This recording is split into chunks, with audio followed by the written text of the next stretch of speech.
anyways, yeah, so I just think I really would love to see traditional marriage come back, but You better pray that traditional marriages come back, because without traditional marriage, you don't have nuclear families. Without nuclear families, you don't have a society.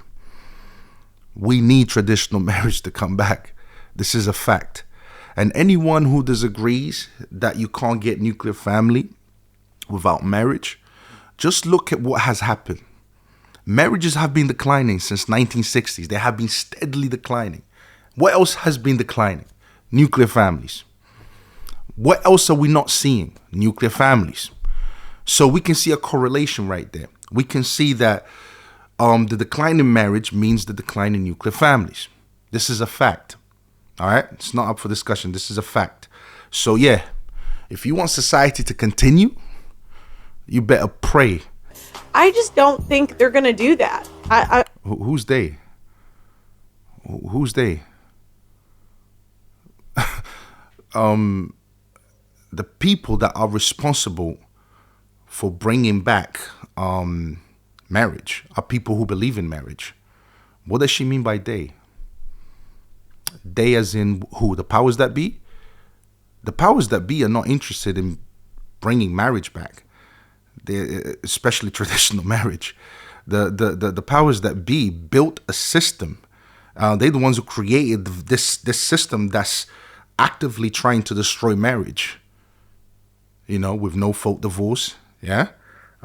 They've been actively trying to destroy marriage. They've been actively trying to destroy the nuclear family. So when you say they, if you mean the powers that be, then nah. The responsibility lies with the people that believe in marriage. And in order for you to believe in marriage, you have to have some moral values.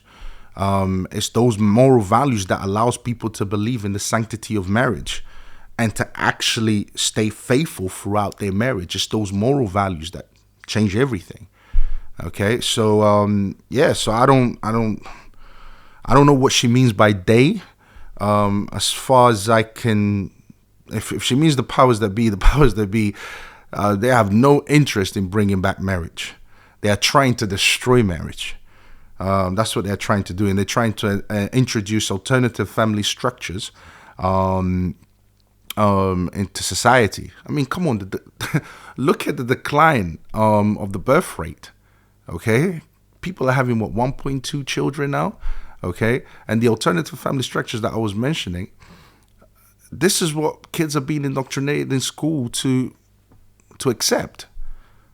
So yeah, the powers that be have no interest in bringing traditional marriage back. No way. I just don't see it coming back until we change the systems. Because the problem is, even a religious woman... Until we change the system. How do you change the system? How do you change the system? If your values align with the system, you can't change the system.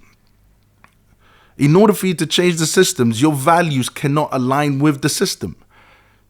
All right? So if you're someone who it's up to who to change the system. It's up to us to change the system, because the system isn't going to change. It isn't going to change. The system was designed for a particular reason, for a specific reason, and that is to destroy the family unit. That is to destroy marriage. That is to destroy that is to murder babies in the womb, tell boys that they can be girls and girls that they can be boys.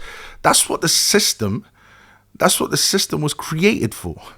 So yeah, it's up to us to change the system.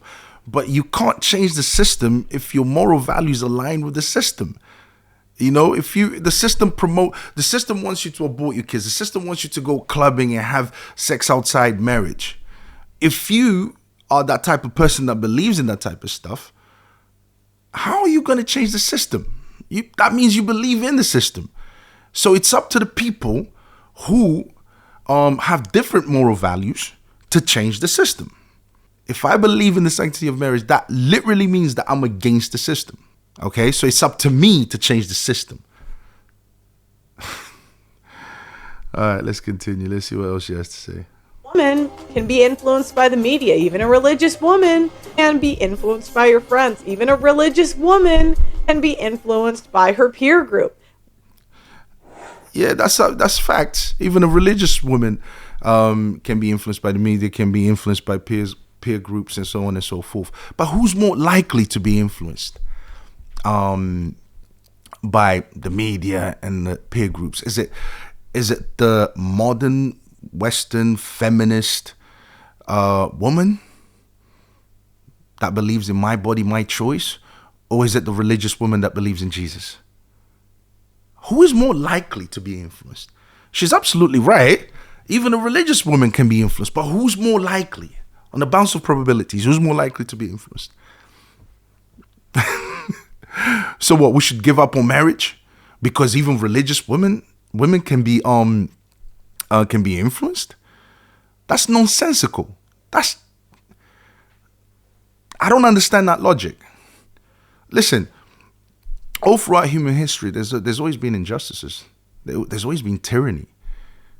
If all those Christians just sat there and did nothing about it, if all those people who could see the tyranny did nothing about fighting the tyranny, then we wouldn't even be alive today.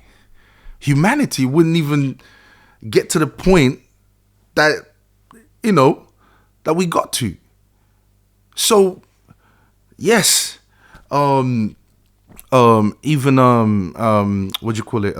a religious woman can be influenced by the media and so on and so forth. So what? We still need to do something about what's going on. It doesn't change the fact that we still need marriage in order for society to continue.